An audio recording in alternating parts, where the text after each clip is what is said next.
Assalamualaikum warahmatullahi wabarakatuh.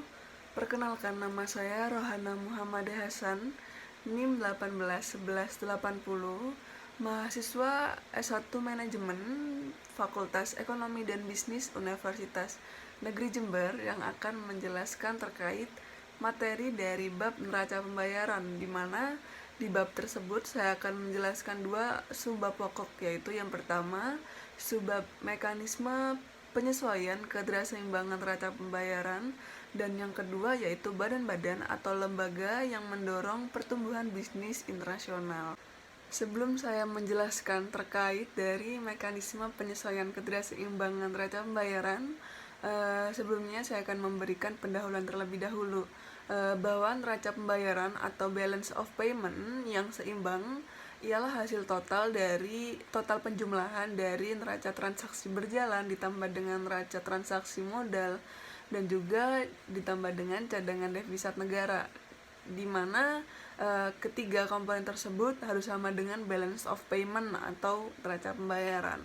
Lalu untuk mekanisme penyesuaian ketidakseimbangan neraca pembayaran terdapat dua mekanisme yang akan saya jelaskan, yaitu mekanisme penyesuaian dalam sistem kurs tetap dan juga yang kedua yaitu penyesuaian dalam sistem kurs mengambang. Baik, berikutnya saya akan menjelaskan terkait mekanisme penyesuaian ketidakseimbangan neraca pembayaran dalam sistem kurs tetap. Nah, di mana sistem kurs tetap ini ditandai dengan nilai kurs yang konstan ataupun diperbolehkan untuk berfluktuasi, namun dalam batas-batas yang sangat sempit. Contoh sistem semacam ini adalah sistem di bawah perjanjian dari Bretton Woods Total Gold Pricing System tahun 1968 dan juga SDR atau Special Draw in Rights sejak tahun 1970. Nah, dalam sistem kurs tetap ini adalah tugas dan tanggung jawab bagi pemerintah untuk menjaga agar balance of payment sama dengan nol. Bila jumlah neraca transaksi berjalan dengan neraca modal ini tidak sama dengan nol, pemerintah bertanggung jawab untuk melakukan intervensi dalam pasar falas dengan menggunakan cadangan devisa yang dimilikinya. Bila jumlah dari neraca transaksi berjalan dan neraca modal lebih besar daripada nol, ini menunjukkan atau mengindikasikan bahwa adanya kelebihan permintaan terhadap mata uang domestik. Nah, pemerintah dalam case ini atau permasalahan ini harus campur tangan ke dalam pasar dan menjual mata uang domestik untuk membeli mata uang asing dan emas agar mencapai equilibrium atau keseimbangan neraca pembayaran, di mana BUP sama dengan 0 atau balance of payment sama dengan 0. Bila jumlah neraca transaksi berjalan dan neraca jasa adalah negatif, yaitu terjadi kelebihan penawaran mata uang domestik di pasar dunia, pemerintah dalam case ini harus melakukan intervensi dengan membeli mata uang domestik dengan cadangan mata uang asing dan emasnya. Nah, singkatnya atau secara sederhananya, penting bagi pemerintah untuk menjaga atau menyimpan sejumlah cadangan devisa agar dapat melakukan intervensi secara efektif. Berikutnya saya akan menjelaskan terkait dari mekanisme penyesuaian ketidakseimbangan neraca pembayaran dalam sistem kurs mengambang. Nah, dalam sistem kurs mengambang bebas atau yang disebut dengan clean freely floating rates, pemerintah suatu negara tidak perlu campur tangan dalam pasar falas karena kurs suatu mata uang ditentukan sepenuhnya oleh mekanisme pasar. Fakta menunjukkan bahwa neraca transaksi berjalan dan neraca modal tidak sama dengan nol, maka secara otomatis akan mengubah kurs falas menuju ke arah yang diperlukan agar balance of payment ini sama dengan nol. Misalnya, suatu negara yang mengalami defisit transaksi berjalan yang ditandai dengan selisih antara ekspor dan juga impor kurang dari nol, dengan neraca modal sama dengan nol, yaitu selisih antara capital inflows dan juga capital outflows sama dengan nol, akan mengalami defisit dalam balance of payment. Ini berarti ada kelebihan penawaran mata uang domestik di pasar dunia, seperti itu. Dan seperti semua barang yang kelebihan supply, pasar akan menyeimbangkan kembali dengan menurunkan harga. Jadi nilai mata uang domestik akan turun atau mengalami depresiasi, dan juga BOP akan kembali menuju nol. Dengan demikian, cadangan devisa tidak berubah, dan semua penyesuaian terhadap ketidakseimbangan neraca pembayaran dilakukan melalui revisi kurs, seperti itu. Atau dengan kata lain bahwa kurs di negara penganut sistem kurs mengambang bebas mencerminkan bahwa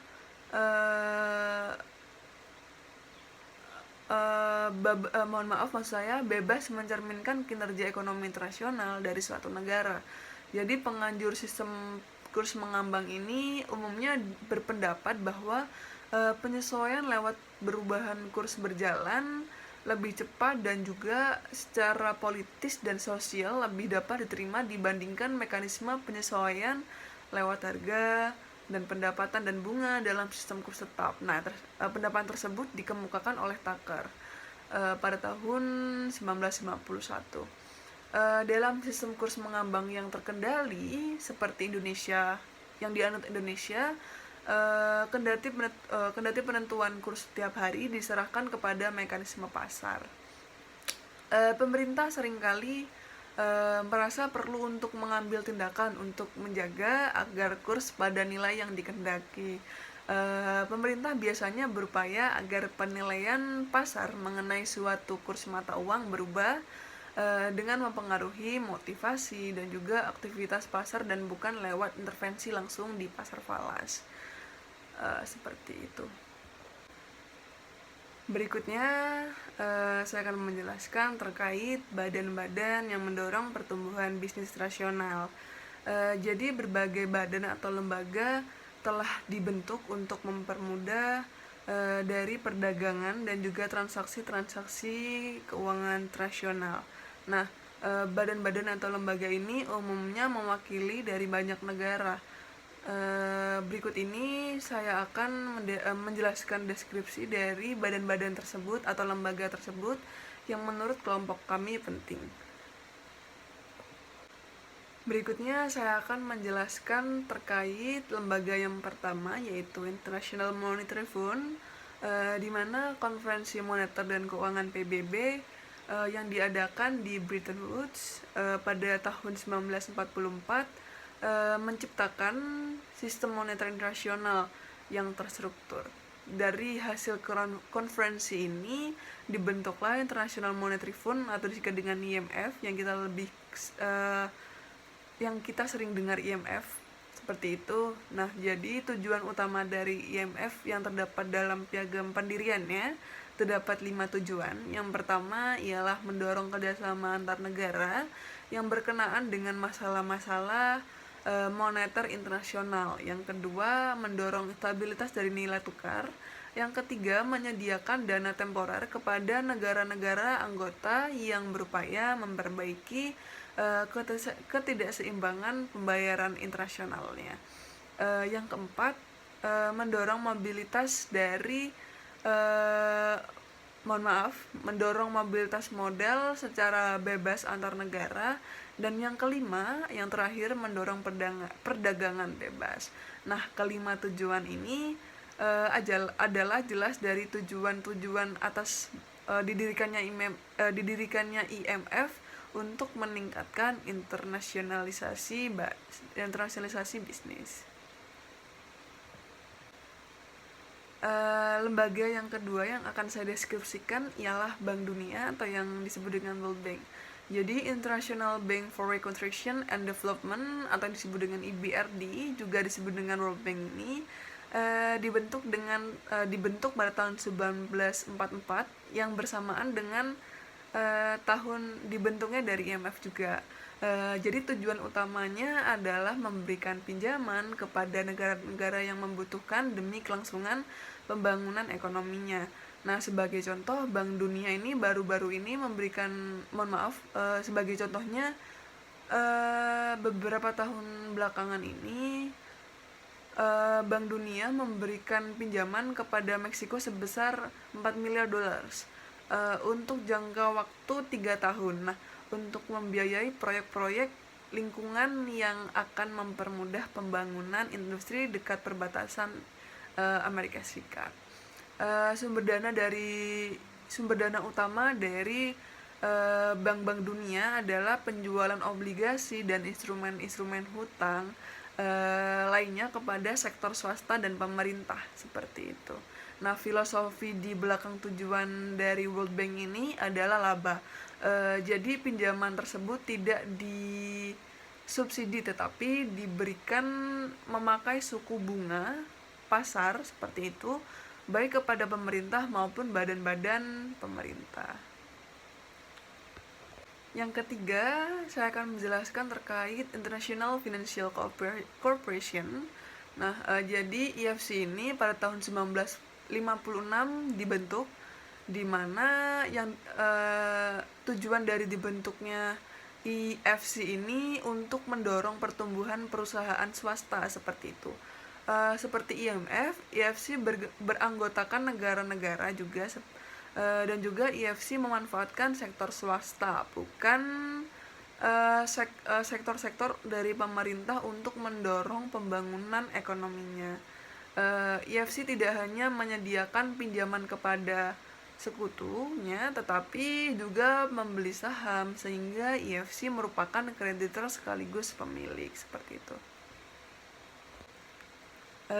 Baik, berikutnya saya akan menjelaskan terkait International Development Association, di mana disingkat dengan IDA atau IDA, didirikan pada tahun 1960-an dengan tujuan yang hampir sama dengan World Bank, namun kebijakan kreditnya lebih cocok bagi negara-negara yang kurang maju, seperti itu. IDA memberikan pinjaman berbunga murah atau rendah kepada negara-negara miskin yang tidak memenuhi syarat mendapatkan pinjaman dari World Bank. Berikutnya, saya akan menjelaskan terkait Bank for International Settlements atau disingkat dengan BIS, bahwa BIS ini berupaya untuk mempermudah kerjasama antar negara berkaitan dengan transaksi-transaksi internasionalnya. BIS juga menyediakan bantuan kepada negara-negara yang mengalami krisis keuangan, di mana BIS ini kadang-kadang disebut dengan bank sentralnya bank sentral atau sumber bantuan terakhir. BIS ini memainkan peran penting dalam mendukung sejumlah negara berkembang selama krisis hutang internasional pada awal tahun dan pertengahan tahun 1980-an. BIS biasanya menyediakan pembiayaan kepada bank-bank sentral di negara-negara Amerika Latin dan juga Eropa Timur. Baik, badan atau lembaga yang terakhir yang saya jelaskan ialah Badan Pembangunan Regional. Terdapat beberapa badan lain atau lembaga lain yang bersifat regional dari segi tujuannya, diantaranya ialah terdapat Inter-American Development Bank yang berfokus pada pembangunan di Amerika Latin, berikutnya yaitu Asian Development Bank yang berfokus atau yang ditujukan untuk mendorong dan meningkatkan pertumbuhan ekonomi atau pembangunan ekonomi dan sosial di Asia. Berikutnya yang terakhir ialah African Development Fund, berfokus pada pembangunan di negara-negara Afrika. Nah, seperti itu terkait badan-badan atau lembaga yang mendorong